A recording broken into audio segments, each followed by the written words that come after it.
हरे कृष्णा, जय गौर हरि। मैं अतुल्य निमायदास आप सभी को प्रणाम करता हूं और आप सभी का स्वागत करता हूं 5 minute daily dose of Bhagavad Gita series में। तो हम दूसरे अध्याय पे पहुंच चुके हैं और कल हमने पहले श्लोक के बारे में जाना, तो आज हम दूसरा श्लोक ले रहे हैं दूसरे अध्याय का। देखिए क्या कहा गया है।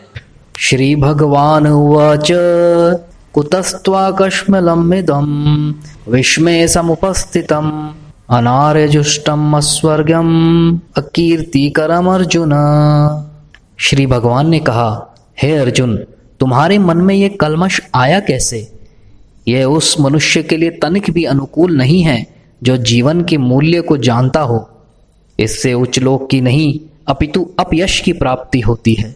तो श्लोक शुरू होता है श्री भगवान उवाच। श्री भगवान ने कहा। अब देखने वाली बात यह है, प्रभुपाद जी इसमें एक्सप्लेन कर रहे हैं काफी अच्छे से अपने लेक्चर में भी और परपट में भी। जब धृतराष्ट्र ने कहा तो नाम लिखा हुआ आया धृतराष्ट्र उवाच। जब संजय जी ने कहा श्लोक तो संजय उवाच। जब अर्जुन जी ने कहा तो अर्जुन उवाच। परंतु जब भगवान कृष्ण ने कहा तो आया क्या? श्री भगवान उवाच। ये इस चीज को प्रूव करता है कि श्री कृष्ण ही कौन है? भगवान है। और तभी इस किताब का भी नाम क्या है? श्रीमद् भगवद गीता। कोई कहता है कि भगवान कृष्ण ने गीता नहीं बोली, वो उनके अंदर कोई काल बैठा था, उस काल ने बोला था। तो भैया बुक का नाम तो भगवद गीता है, काल गीता तो है नहीं। और वेद व्यास जी ने लिखी है भगवद गीता। पेन डाउन किसने किया है? वेद व्यास जी ने की है। और वेद व्यास जी कोई ऑर्डिनरी, कोई सामान्य लेखक तो है नहीं कि उनसे गलती हो जाए। वो तो क्या है? भगवान कृष्ण के साहित्यिक अवतार हैं। तो ये शास्त्रों में आया है, ये शिव पुराण में भी आया है और मत्स्य पुराण में भी आया है। मत्स्य पुराण में खुद भगवान कह रहे हैं कि मैं व्यास के रूप में अवतरित होता हूँ। शिव पुराण में भी आया है कि उन्होंने वेदों को जो है 4 भागों में डिवाइड किया है, तो इसलिए उनका नाम वेद व्यास पड़ गया। वेदों का व्यास करने वाले, उनको डिवाइड करने वाले, 4 भागों में डिवाइड कर दिया ना। अब कुछ लोग कहते हैं जी 4 वेद ही हैं। अबे 4 वेद भी नहीं थे, एक ही था वो सारा जो भगवान ने दिया था। उनको डिवाइड किया वेद व्यास जी ने। उन्होंने भागवतम में भी कहा है एक तो चाम सकला पुंसा कृष्णास्तु भगवान स्वयं, कि बाकी सब तो तुम्हारी कलाएं हैं, कृष्ण स्वयं भगवान तो आप ही हैं, तुम ही हो स्वयं भगवान। पहले स्कंद में ही कह दी ये बात। तो पहले स्कंद के 3रे अध्याय में उन्होंने ये बात कह दी। तो यहाँ प्रभुपाद जी कह रहे हैं कि वो भगवान क्यों कह रहे हैं, वो डायरेक्ट कृष्ण क्यों नहीं कह रहे। वो इसलिए कह रहे हैं कि वो स्थापित करना चाहते हैं कि भगवान कृष्ण ही परम भगवान है, इसलिए उनको डायरेक्ट भगवान कहा। अगर कृष्ण कहते तो लोग कहते हाँ तो कृष्ण है तो भगवान तो है नहीं, जैसे अर्जुन है, जैसे संजय है, वैसे कृष्ण कह दिया इनको, इनका नाम से बुलाया। तो लोग कहते कि हाँ तो इससे कहाँ प्रूव हुआ जी कि ये भगवान है। इसलिए उन्होंने क्या कहा? उन्होंने भगवान शब्द का उपयोग किया। भगवान कृष्ण को उन्होंने क्या बोला? भगवान। तो प्रभुपाद जी यहाँ बता रहे हैं कि भगवान शब्द का एक अर्थ ये भी होता है कि ना तो उनके कोई बराबर है और ना ही उनसे कोई ऊपर है। समस्त हर व्यक्ति, सब कोई उनसे नीचे है, जिसको वेदांत सूत्र में कहा गया है अस्मौर्ध्व। अस्मौर्ध्व का मतलब होता है ना तो उनके भगवान के कोई बराबर है और ना ही कोई उनसे ऊपर है। और भगवान कृष्ण के जो शुद्ध भक्त होते हैं वो क्या करते हैं? वो इन आम लोगों की तरह अपनी कमेंट्रीज नहीं लिखते, वो वही लिखते हैं जो भगवान ने कहा है, जो गुरु परंपरा से सुना है। पीछे हमने पहले अध्याय में पढ़ा था ना, जब अर्जुन महाराज ने कहा था मैंने गुरु परंपरा से सुना है, तो वो गुरु परंपरा से लिया हुआ ज्ञान है जिसमें कोई त्रुटि नहीं होती। प्रभुपाद जी उदाहरण दिया करते थे कि जैसे एक पेड़ है, उस पेड़ के ऊपर ही ऊपर वाली टहनी पर एक आम लगा हुआ है। अब उसको बेस्ट तरीका क्या है नीचे लाने का कि वो आम गिरे ना, नीचे खराब ना हो गिर के।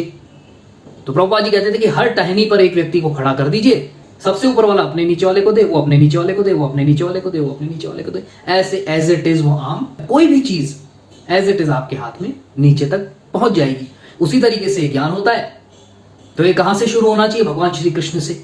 वो अपने शिष्य को दे, वो अपने शिष्य को दे, वो अपने शिष्य को दे, वो अपने शिष्य को दे। इसे कहते हैं गुरु परंपरा सिस्टम। तो श्रील प्रभुपाद जी भी कौन है? भगवान कृष्ण के शुद्ध भक्त। भगवान ने खुद ने गीता में कहा है 18वें अध्याय के 55वें श्लोक में, भक्ते माम अभी जानती, कि भक्त ही मुझे जान सकता है। जानने का मतलब कि मेरा क्या भाव है, मैं कौन से भाव से क्या बात कह रहा हूं, वो भक्त ही समझ सकता है। इसलिए अर्जुन महाराज ने उस चीज को समझ लिया, क्योंकि अर्जुन महाराज क्या थे? भक्त थे। उसी तरीके से प्रभुपाद जी ने भी जो हमें समझाया है, उन्होंने भी भगवान का भाव एज इट इज रखा है। हमें शब्दार्थ नहीं चाहिए, हमें भावार्थ चाहिए। तो भगवान ने एक बहुत इंपॉर्टेंट शब्द का इस्तेमाल किया है अर्जुन जी के लिए यहाँ पर, अनार्य जुष्टुम। अनार्य, अनार्य का मतलब एक शब्द होता है आर्य, एक होता है अनार्य। इंग्लिश में आप समझ लीजिए, आर्य का मतलब जेंटलमैन व्यक्ति, नॉलेजेबल व्यक्ति। अनार्य का मतलब इग्नोरेंट, तो भगवान क्या कह रहे हैं, अनार्य जुष्टम, कि तुम अनार्य जैसी बातें कर रहे हो, एक बेवकूफ व्यक्ति का, ज्ञानी व्यक्ति की तरह बात कर रहे हो अर्जुन। ये कलमश तुम्हारे दिमाग में आया कैसे? हम जिन चीजों को समझते हैं, ये तो बड़ी श्रेष्ठ बातें कर रहे हैं अर्जुन जी, तो कितनी अच्छी नैतिकता भरी बातें कर रहे हैं कि हाँ दूसरे को हमें नहीं मारना चाहिए, हम अपने ही रिश्तेदारों को, हम अपने ही रिलेटिव्स को, संबंधियों को क्यों मार दे, अपने स्वजनों को क्यों मारे। देखिए कितनी अच्छी बातें कर रहे हैं अर्जुन जी, परंतु भगवान उसको क्या कह रहे हैं, कलमश तुम्हारे दिमाग में आया कैसे? उस थिंकिंग को भगवान क्या कह रहे हैं, कलमश है ये गंदगी है, ये गंदगी जो तुम सोच रहे हो ये गंदगी है। क्या कहा भगवान ने, कि जो जीवन के मूल्यों को जानता है वो ऐसी बातें नहीं करता। जीवन के मूल्यों का मतलब क्या है, जो जीवन के पर्पस को जानता है। अथा तो ब्रह्म जिज्ञासा, कि अब तुम्हें मनुष्य शरीर मिला है, वेदांत सूत्र का पहला सूत्र है, अथा तो ब्रह्म जिज्ञासा, कि अब तुम्हें मनुष्य शरीर मिला है, अब तुम ब्रह्म की जिज्ञासा करो। ब्रह्म मतलब दिव्य की जिज्ञासा करो। तो ये जो जानता है, जो प्रोग्रेसिव है कि हाँ मुझे ये जानना है कि ये मनुष्य जीवन क्यों मिला है, और उस कारण को जानकर उस पथ पर जो चलता है, जो प्रोग्रेस करता है, उसको आर्य कहा जाता है, वो एक जेंटलमैन है। परंतु अर्जुन महाराज यहां कैसी बातें कर रहे हैं, अनार्य। तो शरीर से जुड़ी हुई आसक्तियों के कारण उनको अलग अलग तर्क दे रहे हैं कि हमें ऐसा इसलिए नहीं करना चाहिए, हमें ऐसा इसलिए नहीं करना चाहिए। अरे क्षत्रिय का काम होता है, रूपा जी लिख रहे हैं कि क्षत्रिय का काम होता है धर्म के लिए युद्ध करना। पहले युद्ध हुआ करते थे धर्म और अधर्म के बीच। धर्म का मतलब मैंने आपको समझाया, जो भगवान कृष्ण के आदेश है, जो उनके विरुद्ध जाएगा वो अधर्मी है, और अधर्मियों का नाश करना अति आवश्यक है, क्योंकि वो समाज को बर्बाद कर देंगे, और समाज अगर बर्बाद हो गया तो क्या होगा ये सवाल।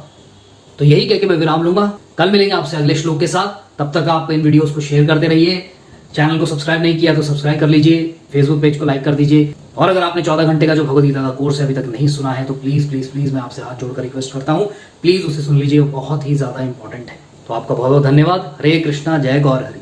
अगर आप प्रचार कार्य में कुछ सहयोग करना चाहते हैं तो दिए गए बैंक डिटेल्स में आप सहयोग राशि भेज सकते हैं, या फिर नीचे दिए गए फ़ोन नंबर पर पेटीएम भी कर सकते हैं। धन्यवाद।